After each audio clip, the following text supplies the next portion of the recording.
Oh my gosh, like it's like so good. Like, hey guys, it's Youna and I'm back today with another video. Today I'm gonna be talking about the books that got me through high school. So I just kind of made up this name. I wanted to just talk about the books that I read when I was a teenager. I only started this channel like a few months ago, so I feel like a lot of you don't really know like the books I read when I was younger. There were definitely a lot of books and stories I read when I was a teenager that were extremely formative to me during those years, and I'm sure all of you can relate to. Like, lots of the characters there still stick with me today, I think, just because they were with me during my more formative teen years. Yeah, let's just jump right into things. The first series that I want to talk about is the Hunger Games series. I believe I read these in like early high school. I'm not 100% certain, but these books were definitely super formative for me personally. I was just astounded by I think just like the concept of the Hunger Games, and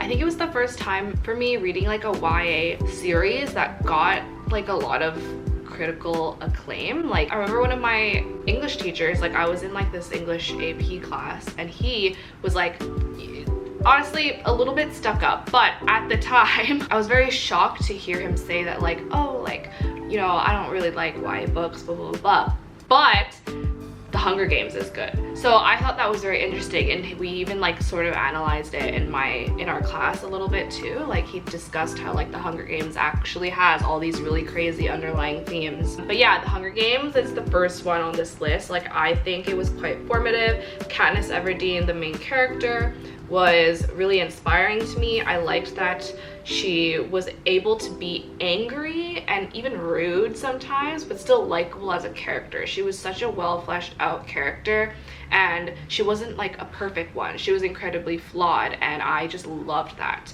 I also thought that the love story in the Hunger Games was a little bit different than the ones I had read before that series. I felt like it was a little bit more mature. It was more of the long game, which I liked, and I just thought it was more realistic as it can be in the Hunger Games setting, but I just thought it was like quite realistic in how it like built up over time.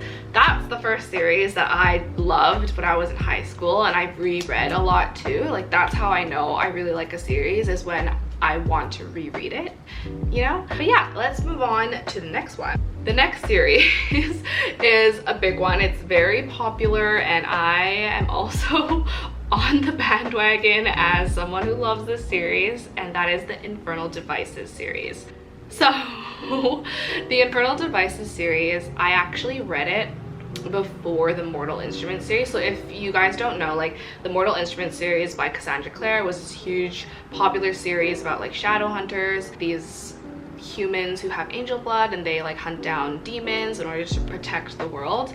That series, I had heard about it, but for some reason I just like didn't really want to read it. Like, it didn't appeal to me. I think it was probably because it was like an urban fantasy. Like, I don't tend to like things set in like the modern times. So, but then I read the Infernal Devices, which is kind of like a prequel series, but it has like all different characters. Like, it's in the same world but different characters, and it's set like, I believe it was like in the Victorian era, I believe. It's been a long time. I actually haven't reread this series since high school, but yeah, I read this series, and at the time one of my friends and we were like obsessed. Like, we were like following all the Instagram accounts that were like posting all the memes about this series. We just like loved Cassandra Clare too, and her ability to sort of like weave things together and connect things. So I loved the Infernal Devices. I am truly a fan of that trilogy. I think it is one of the best YA trilogies out there, and I also think it has, for me personally, the best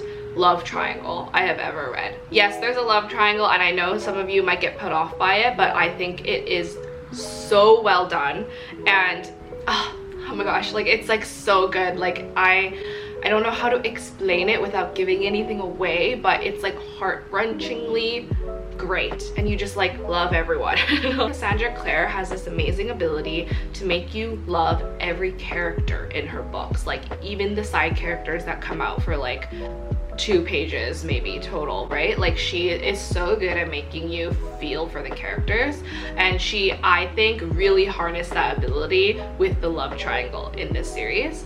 But yeah, I love this series. It's really close to my heart.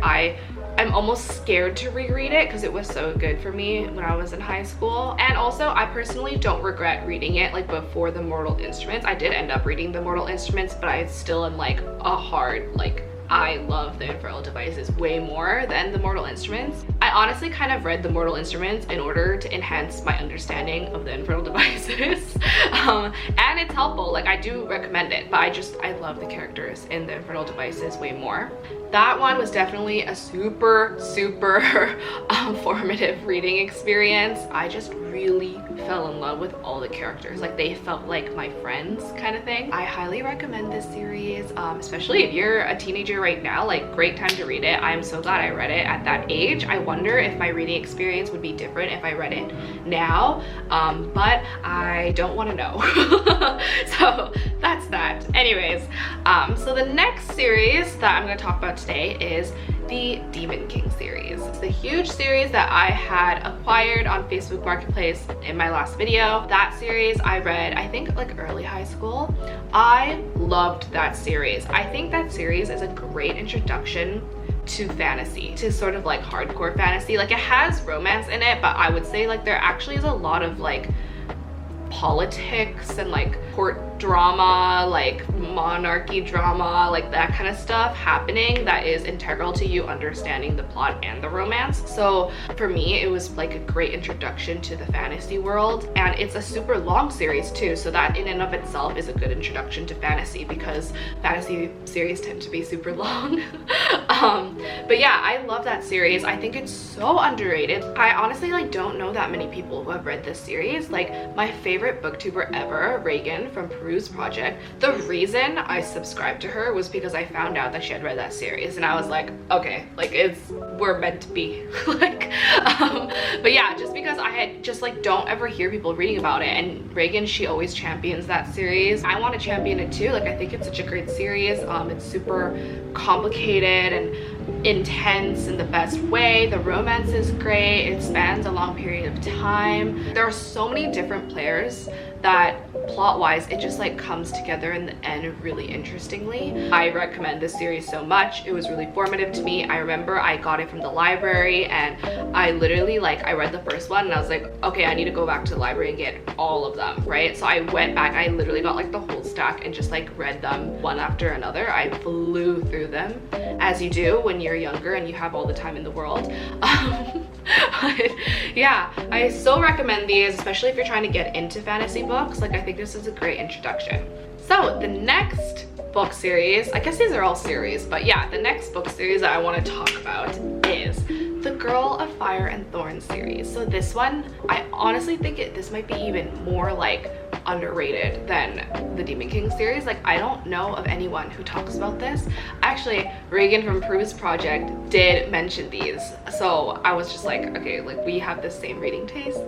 But yeah, this series is so good. I remember being really caught off guard because I went into it thinking it was gonna be more of like a light-hearted like fantasy romance read, and like, without giving anything away, it was so intense. Like, I did not know what I had gotten into. Like, it's like to the point that like one of my friends, I recommended this series to her, she read it, and then like it got to a really intense part where she just stopped reading because she was like, this was not what I thought was gonna happen. Like, this is not what she expected out of the reading experience. So like, just know that like it's a pretty intense like fantasy book.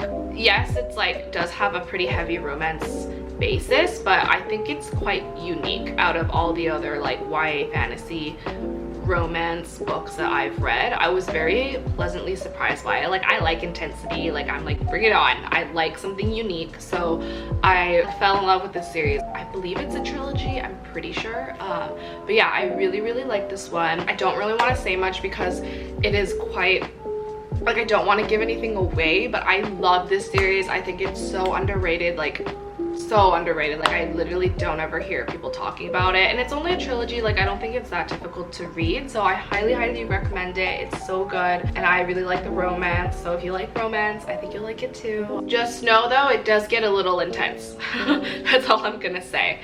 The next book series I'm gonna talk about is Vampire Academy. So I feel like there might be like some people who heavily disagree with me, but I love this series. Like, I remember being so biased almost. I was like, like Twilight was like the craze, like everyone was obsessed, and I was like, oh, like what is Vampire Academy? Is it just like the same thing, like also Twilight, right?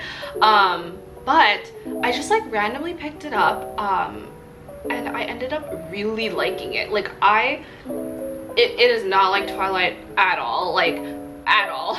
But I just like fell in love with the main character. I think her name was Rose, and I really liked her. Like, she's super spunky, she can take care of herself, she can fight. I believe she's like a vampire like guardian, like she like protects vampires, because I think she's like half vampire. And I loved the romance in this series. Like, some people might disagree, I know some people don't like it, but I really liked it. Like, I thought it was like epic, and I loved all the action in this series. Like, she's like always fighting, like protecting the people she loves. I thought it was so good. Like, I really recommend it. I mean, I can't really say that I have an updated perspective on the series, but maybe I'll reread it someday and share my thoughts again. But at least like in my teenager Youna head, I loved it. Like, it was so good. I also flew through this series so quickly. I actually don't own it, but like now I want to, because also I kind of want to reread it. But yeah, let me know if you've read this one. I feel like there might be mixed opinions on this, but yeah, I really liked it. I thought it was like a very enjoyable, fun read. Last but not least is the Throne of Glass series by Sarah J. Maas. I loved the Throne of Glass series. Like, this was probably one of the most formative book series that I've ever read. I know that this one will also be a little bit controversial. I feel like Sarah J. Maas is just like a little bit controversial. I think just because she's also gotten so big too, especially of recent with TikTok. I know her other series, the Court of Thorns and Roses series, that one is way more popular, but I personally think the Throne of Glass series is way better. Or, okay, let's tone it back down. I just think it is more of my preference. It's more like a very true fantasy. I think what appeals to me is the main character. She herself is like a warrior, like she's a fighter, she can fend for herself, and it's more of like an epic fantasy plot line rather than the I always like twist up saying this name, the Court of Thorns and Roses series. That one I think is much more heavily romance centered. Not that the Throne of Glass one isn't, but I think the plot there is way better, like in terms of like an epic fantasy. I was just really shocked by the types of characters that Sarah J. Maas weaved into the story. She just has these amazing female feminine storylines that make you think about why is it that you like love certain women, hate certain women, like some women you're jealous of, some women you're not, like, you know what I mean, right? So I don't know, for me, like, I'm just suddenly doing a whole feminist analysis, but I love her female characters. That's probably like one of the #1 reasons why I love her books. They're so great in that sense. The main character is a female, which is not that often seen in fantasy books too. Her ability to like connect the dots is also amazing. Like, I love it. I love it when she has like the climax of the books where like everything comes together, or like the main character, she like figures everything out, like that kind of thing. Like, I think Sarah J. Maas is almost unparalleled in getting all the puzzle pieces together in one exciting moment. When the plot just like all comes together and everything is like crazy and everyone's like running around, like I'm just like there for it. It's so good. She's so good at it. But yeah, I highly recommend the Throne of Glass series. I really don't want to spoil anything, but I just think she does a really good job with romance in that it's realistic. You just like follow the main character and her romance over a long period of time, and you see how she changes. Yeah, and I love it. I love the plot. Specifically, my favorite book is Heir of Fire. I personally love that book so much. I would say it's like a book about healing. That one to me is super special. I like read it during a time when actually like a lot of my life was very much parallel to what was happening in that book.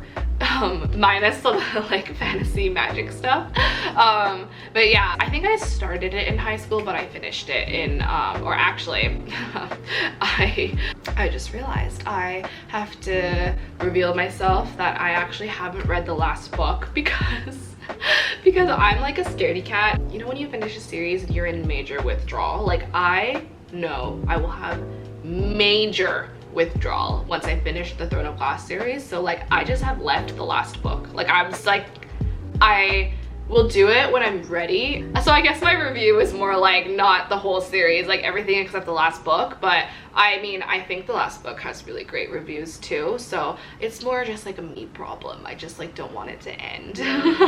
But yeah, that one is the last one. Super formative to me, like maybe the most formative. That series was intense, and it was honestly like a friend to lean on during tough times, that series. And I think a lot of Sarah J Maas's books are kind of like that for people. So yeah, that is it. Those are all the stories, all the books that I read, or not all of them, but the most important ones I think to me during the teenage years of my life. I just wanted to discuss these so that you guys could get to know me a little bit more. Yeah, and also just because I feel like I never really talked about these sort of formative books. So let me know what kind of books you guys read when you were a teenager, like when you were in high school. What book series were your best friends? Or if you're in high school right now, let me know what you're reading right now. Just a little bit of a blast from the past type of video. I hope you enjoyed, and I'll see you guys in the next one soon. Bye!